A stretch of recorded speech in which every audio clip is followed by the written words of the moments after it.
Well, welcome ladies and gentlemen, welcome to the Dopest Gaming League Online. Yeah, this is Hockey Night in Canada VIP Hockey, and we're going to be doing the draft in this episode. So super exciting. Man, oh man, I'm telling you, every time that I have played this is my fourth playthrough through this. Y'all only seeing it one time, but trust me, I have done, up to this point, I have done it 4 times because they keep either drafting me to Seattle or to Buffalo. Now, it's going to be interesting to see what, if these teams get the number 1 and 2 spot for the draft picks. If that's the case, then that's how the game wants it to be, and, it is what it is. But we'll see what happens. Super excited. So, yeah, let's get into it. Over the last few days, the youngster at some point had a chance to speak with members of the front office from the Seattle Kraken. Now, where that goes, how the chips fall, but I think for an environment, for a young player in Seattle, oh boy. I mean, that checks the boxes in a lot of ways in my mind. We'll see how things ultimately play out. Again, just from what I hear at this point in time, but there have been conversations with the young phenom and the Seattle Kraken. All right, a couple of other news and notes that I wanted to get to here as we get... The wait is over, and after months of analysis and speculation, the top NHL prospects, in a matter of moments, they're going to have a new home. The teams are ready, the prospects are ready, and yes, the fans are ready too. The 2022 NHL entry draft, hydrated by BioSteel, starts now. Canada, you ready? It's that time of the year again. You know, the tailored suits, the sweaty palms, the mic drops. Philadelphia selects, what we forget? No, watch your step, kid. And the highly emotional, awkward hugs. It's the 2022 NHL entry draft, live. That's right, y'all. No more virtual drafts. We're back in person. Shot coming, they score! Oh my goodness, what a shot by Shane Wright. Logan Cooley, wizardry from behind the net. Niemiec bude páliť, spravia dáva gól! Savoy shooting, he scores!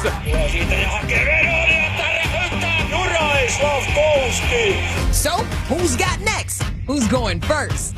My game is far from the best, and it can still be way better. I think I've proved it, the past 2 years. I feel like I'm an electrifying player to watch. I believe that I'm deserving of being that number 1 spot, and I believe that I'm going to be the first pick.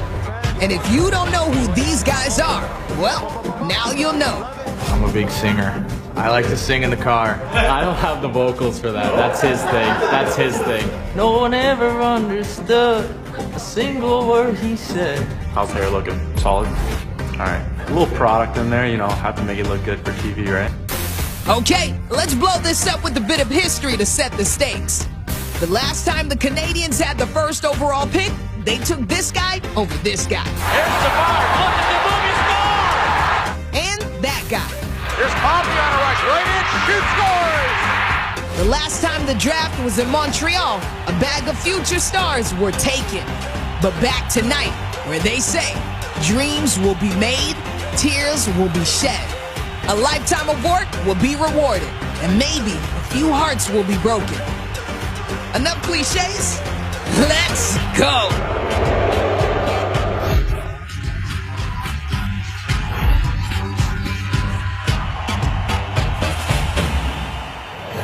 What a scene it is here. It's been so much fun. The city is buzzing. I can tell you, the building is electric as well as we welcome in Sam Cosentino, as well as Pierre Maguire, Jason Bukala. All right, guys, the intrigue's about to be answered, but what's most intriguing as we set up tonight? We're minutes before this thing. We have no idea who's going number 1. And we knew when it was McDavid, and we knew when it was Matthews, and we knew all about what that number 1 pick would be in most drafts. But here we sitting here, we have no clue what's going to happen. Is it Slavkovsky? Is it right? Or do they throw a curveball right off the hop here? This building is electric in anticipation. No question about it. I don't disagree with what you guys are saying. Clearly, the Canadians are in a win-win situation. Let's be honest here. They're going to beef up on the wing if they go with Slavkovsky. They're going to get a 200-foot player similar to Suzuki in right. If they go another way and they go to Cooley, they get a 1A guy, plays a lighter game, more offensive upside. either way, all three ways, the team's improving today. I'm interested to see what the fans want and what this building does in the next 10 minutes or so. And that's part of the story. There's maybe a little bit of added pressure to Kent Hughes, Jeff Gorton, and all the gang because they're in front of their home crowd. No question. But when you have a situation where you're looking and you're talking about, hey, we've got 14 picks, you come in as a new general manager, what more could you possibly ask for? You have the number one pick in your own barn. What more could you ask for? What I will say about this new group with Jeff Gorton and Ken Hughes, they are not afraid to go against the grain. If they feel very strongly about Slafkovsky, maybe that's not the popular pick here in the building. That's the road they're going to go down. And how can you argue, especially with Jeff Gorton's experience, what he did with the New York Rangers and how quickly they got near the top of the mountain with his rebuild? Oh, so many decisions. We're going to hear from Kyle Bukauskas and Carolyn Cameron. We have a group of analysts ready to go. I was nervous for that walk. I don't know how to follow that up, Kyle. So yes, I have the easy, comfortable job of sitting just off stage. And this is where I'll be met with the new members of the NHL family right after they get drafted, right after they shake Gary Bettman's hand and take that picture. We'll hear them reflect on their journey and their future home. And hopefully for my sake, David, they won't be speechless. Yeah, let's hope you can get the good juice out of them. I love Jeff and Elliott just coming in with these trade grenades and walking away. But can you speak to the pressure, guys, that the GMs are feeling? 21 of the 32 GMs were hired in the last 5 years. It is a win-now situation. Especially when you're coming off COVID, you're talking about revenues. Playoffs are a revenue generator, and so it's really important to get better quickly. And we see a lot of teams, especially in the top 10, that are sitting in that exact spot. There's no question about it. I think there's going to be a lot of scrutiny and a lot of pressure on a lot of general managers, probably more so than what we've seen over the last 3 or 4 years anyways. GMs need a runway of at least 5 years in this league to establish what they want out of their group. Let's hope there's a little more stability going forward. All right, well, again, we set the stage. Ray, when you look at where the Sabres are, where they're picking here in the draft order, I'm told they're going to meet with the youngster here later on today. Do you like that meeting? Like, is there a fit here between these two? Well, there clearly is a fit from Buffalo's side because they want to talk to the player, right? Like the players are excited to talk to anybody because you don't really know how each and individual team would have you ranked. So you go in and you do your best in the interview. You try to answer whatever their questions are. But I do think it's significant when teams start to zero in on individual players where you're not talking to 35 guys. They're talking to 10 or 12 right around that draft spot. We'll wait and see as the plot continues to thicken. Thanks for this. Well, as we inch closer and closer to the big draft day, and I'll tell you what, we look at some of the draft rankings and some of the scouts that I've talked to, I think we're all kind of on the same page. We've got this kid ranked pretty high, and he has put himself in a position to be a very high selection in that first round when we get to draft day. Keep an eye on him. Mark my words, anybody who passes on him may be regretting this one in a big, big way 5-10 years down the road. All right, time for a quick break. We'll get more reaction on this next.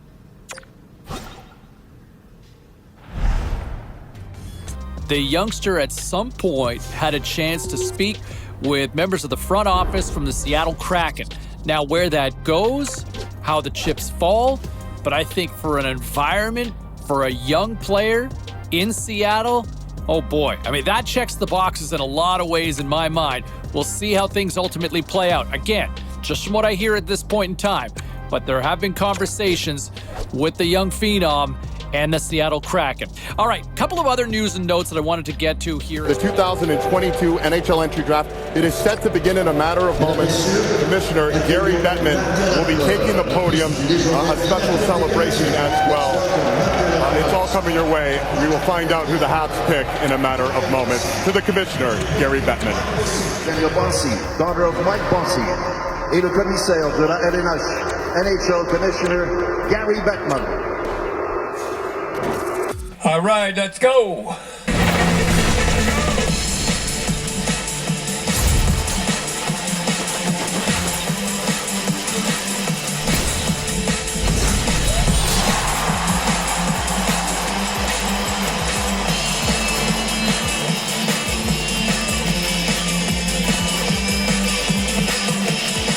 All all right. Do you want to go over some of the kids that got drafted that we've seen over there? Yeah, why don't you tell you know how to pronounce the names. I know the kids, but I don't know.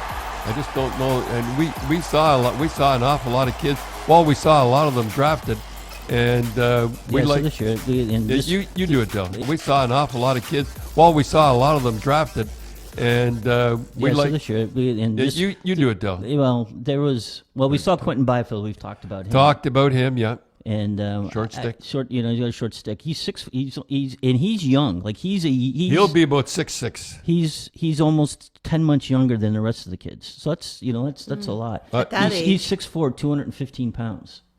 He'll be about 6'6". But you know what though, Dad? You and I watched him. You're not knocking the kids, and that's the problem. No, we don't want to knock anybody, but we're not going to be like those guys on TV. Everybody's a superstar. He's really got to work. He's got to work on his first few strides because when we saw him and play for Sudbury, he's good. I mean, he's okay. Remember the third period when they must have told him I was there? Yeah, remember that goal? The one goal. He let a shot go. But, boy, he can do it. But so he went to LA, and I think he'll do well. But he'll play. He'll play, but his skating's got to get him up. And then on the sixth round or sixth overall was Jamie Drysdale. Oh, that's my favorite. Yeah, boy, and I got to be with Ottawa. I can't believe they didn't pick him. They took two defensemen before him. And, boy, he's a beauty. And in about 4 or 5 years, people are going to say, I can't believe Ottawa didn't take Jamie Drysdale. Yeah, and because he was the second youngest kid on Team Canada last year in the juniors. And remember, one of the defensemen got hurt, and he had to play. Yeah, and he played. And that's a 19-year-old. He was 17 at the time, and that's a 19-year-old tournament. Yeah. And he really played well. Did he ever? And I like him. I don't know. And then the one thing, and then number 10, the guy that you and I liked was Cole Perfetti. We saw him play for Vaughan. The Jets picked him up. This guy, and they've got a beauty in him. Whoever scouted him, he's good. Well, the Jets with Shovelday or the GM. What's his Shovelday off? The GM said, he goes, I can't believe. He says, we can't believe he was there. Oh, I couldn't either. And here's the thing that I always find funny. You and I are just talking about analytics, and everybody talks about and these guys are supposed to be the analytics. He scored everywhere he's gone. He scored like when we saw him, he had 125 points in X amount of games. So in his rookie year with Saginaw in the OHL, he had 37 goals. And last year, he had 111 points in 61 games. And only Lafreniere had 112. Now, he had played few less games. And Detroit, who I thought was going to take him because they kind of have a connection with Saginaw. they're trying to pull a Hegman or somebody like that. I just don't understand Detroit. So they took a Swede who has 24 points in 42 games. And they passed up a guy in the OHL that has 111 points. And so you like what? Don't ask me. And then even that Rossi that is who played for Brian's team 67s, he had 120 points and he went 10th. So you just you wonder where their people's heads you just. Well, what they're trying. I'll tell you what they're trying to do, Tim. They're trying to pull a guy out of the hat. Oh boy, are they ever a good manager? They picked that guy. Instead of picking the obvious guy, they think too much. Remember, I have to go. Yeah, they think too much. I remember. We have to. I know we're going a little long here, but I have to tell one story. This is the unbelievable story. It cost me a Stanley Cup. I remember the reporters coming to me, Don. You have to pick this guy. You have to pick this guy. Where was he playing in New Hampshire? I think it was University of Hampshire. Yeah, you have to pick this guy. He's got a Boston accent. He's a big guy. He's a defenseman. So I went in and I said, Harry, I don't know who you're picking, number one, but I said, this guy's 6'2", a big guy and all. And you kind of needed a defenseman, didn't you? We needed a defenseman because we're going to lose Bobby. He's going to Chicago. And he, no, I'm not. What are you going to listen to writers? And I said, well, geez, these guys know what's going on. It really is amazing when you think about it. Well, no, wait till I tell you the guy. Well, maybe the people that my era will remember. So we took it. I'm not knocking the goalie we took. We already had three goalies. We had Jilly Gilbert, who set a record. We had Jerry Cheever, St. Elmore, Stanley Cup winner. And then we had Ron Graham, the best goaltender in the WHA. So we had three goalies to start with. I mean, he did trade Graham later on. So we take a goaltender, a small goaltender, who never, I think he played about 100 games in the National Hockey League. You know who we passed up? Rod Langway. And guess Montreal took right after us because and they took Rod Langway. What did he win? Stan, he won the Norris Trophy, and he played about 20 years in the National Hockey League. Him and Park on defense would have been unbelievable. Instead, he goes and he plays for the Montreal Canadiens. So is that a reflection of the scouts in that area? Yeah, that they just weren't. They stupid just didn't guys. know. Yeah, they. Just So didn't know. I told you, we said this once before, but just think this could have happened for Boston. Let's say everything, let's say Bobby was okay, right? And he played. So you would have had Brad Park, and you would have had Bobby, right? Yeah. Then let's say you did draft Rod Langway, so you would have had Brad Park, Bobby or Rod Langway, and then you trade. Then Harry traded. Yeah. Oh, that's true. He traded Rod Graham to L.A. and got Ray Bourque. So you guys could have had Park or Bourque and Langway. Holy smokes! And just if Bobby would have stayed and his knees would have been okay. Bobby probably would have stayed. I would have talked to Bobby on that one, and and he wouldn't have had to play. He wouldn't have had to kill penalties. He wouldn't have had to do all that stuff. But anyhow, so I guess that we talked long enough. One more guy I just want to mention that we saw that I mentioned before, though I think is going to be the dark horse. You tell them. Is he was picked 98th by the Sharks. Is a guy named Brandon Coe. And we used to talk about him. Yeah, he's a big guy. He played for the Nats, and he was a point a game for them. And he's a pretty good skater. Like he's okay, and he's 6'4", 190 Too big. 190 pounds. And he played for North Bay, which wasn't a very good team last year, and he still ended up getting a point a game. And I think that he's going to be a guy that in like 4 or 5 years, people are going to say, well, he's one of those. I don't know. Again, Tim, tell me how Toronto, and I'm for Toronto. I think they do. I think they just. What are they? Like they draft, all their draft was from Europe. Like I don't. Well, it shows that they're progressive. They're very. No, I think that they rely on analytics. I think that Dubas is one of those guys that. But they don't score. I mean, they're over there. They don't get any goals, and they're playing in the ice capades over there. And then every guy he's got, except one, is from Ontario. Like I don't get it. I don't get it. I think it's Spezza, who's the big guy. Well, Spezza fighting. And then we get Simmons. I mean, I told you about Simmons someday. He's going to sit down. And he said, wait a minute. I'm 32 years old. I got a 1-year contract. I'm making $1 million, which is a lot of money, $1.5 million. And I'm supposed to protect these guys that are 23, 24, 25, making $10 million. That's not Spezza's job, is it? No. Well, he did fight though. He was the only guy that fought in the playoffs. Jason Spezza was fighting. Yeah, he's a fighter. Oh. I don't. Never mind, Toronto. I just said I don't understand drafting. And I love the kids here. 40,000 kids playing around Toronto. More juniors than anybody place in the world. And we draft, and I say we draft all Europeans. Well, I don't get it. Well, it's the same with Ottawa. They take a German and an American over Jamie Drysdale. Yeah. And you look and you go, Jamie Drysdale, to me, he was maybe one of the best defensemen that we've seen playing. What are their minds? Do they ever watch these guys? I remember that we got to go. I know we're going on a little too long. I remember that we in Colorado drafted a guy. I'm not going to mention his name because I don't want to mention his name because he doesn't like me and I don't like him.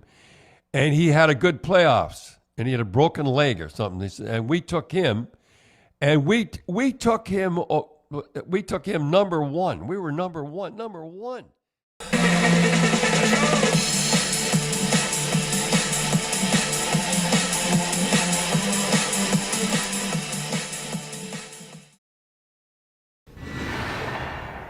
Now, the understanding that we've got is that the kid was supposed to be heading down to the rink sometime today to kind of check out the new surroundings. This has got to be like the first day of school, Razor. Guaranteed he would have gone early to go and take a look at the locker room. You walk in there for the first time, you can't believe your lifelong dreams are about to happen. And when you're looking around, I'm assuming, is he thinking the nameplate might be up there? Oh, you're hoping, but, he's going to learn that those trainers don't miss very often. The jersey's ready. Your name has never looked so good as when it's on top of your stall. But what I remember, James, is the excitement, the nervousness, how scared you were. And then you're like, I'm in an NHL room. I can't believe this. It is the very best of feelings that you can have till you step on the ice the first time. Well, there's your latest addition for your trivia question. Who was taken first overall this particular year? And there you have it. The answer is made, and I tell you what, no argument on this side. I think this was the clear-cut choice. This kid checks all the boxes. And look, the term generational talent gets thrown around way too loosely these days. But I like what I see in this kid. He's got a chance to be a real franchise player, and this organization finally has something to really build around and take this franchise and give this fan base really something to cheer about. All right, we'll break down some of the other notable selections, and we'll do that next. What a big week it's been in the NHL. Yesterday, of course, they announced their schedule for the coming season. Owen Sound was confirmed as the host city for Scotiabank Hockey Day in Canada.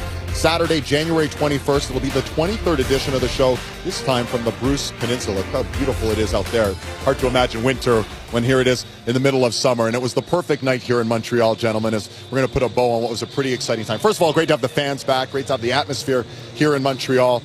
A lot of big storylines, though, in the last few hours. What's the biggest one to you? The team that I fell in love with their two picks was the Minnesota Wild. I love what they did tonight. They got Liam Olgren at 19, the captain in Sweden at the under 18 level. I mean, this kid, he's a character kid. He's a winner. He's a leader. He's already shown the ability to play through injury and pain. I don't want to go there with a big discussion, but it says something about a kid at the hardest time of year when he can fight through that. That was huge. But the other one, I'm telling you, Danila Yurov at 24. This kid has this kid might end up being. I'm looking at the draft board. He might be right in there with the Cutter Gauthiers and the Shane Wrights, and they might have found another Kaprizov at 24. That kid right there has got star potential. All right, so Minnesota shaking things up with Bill Guerin, and I say hats off to Kyle Davidson and the Chicago Blackhawks. Wow. They came into today without a single first-round pick. They ended up making three trades leading to 3 picks in the first round. So Kyle Davidson ready to stir the pot.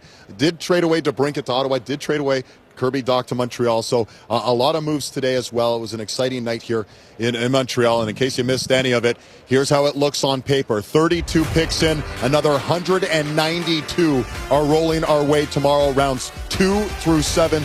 A little bit more coming your way as we continue our draft coverage here on Sportsnet.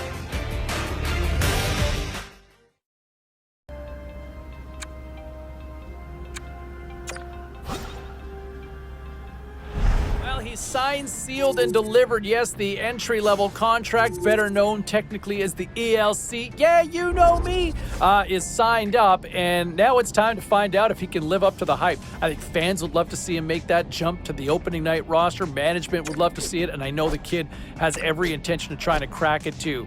All right, enjoy it. The honeymoon's almost over because it's time to shine, and we'll find out in camp. All right, still to come here on the show, our conversation. All right, ladies and gentlemen. Here we are at the ending of the video, and yeah, it's not. This whole draft is not what I particularly wanted to happen. I did not want to have to go to Buffalo. Luckily, Mikey Picard, our all-star player, he went over to Seattle. Now I wonder if Buffalo passed on me, would they have picked up Mikey Picard?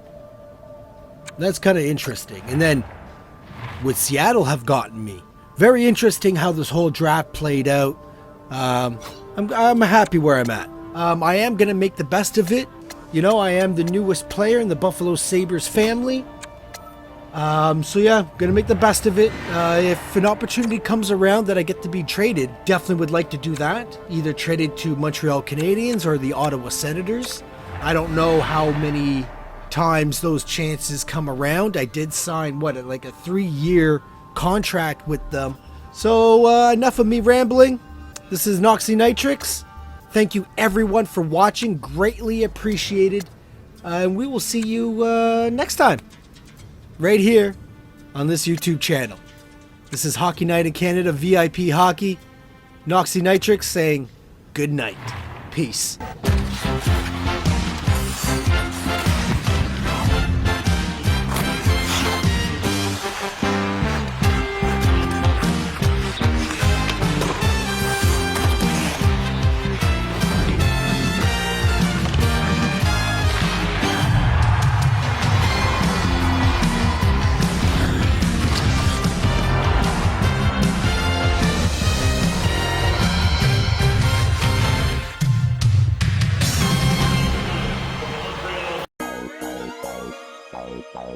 Hey everyone, thanks for watching our video.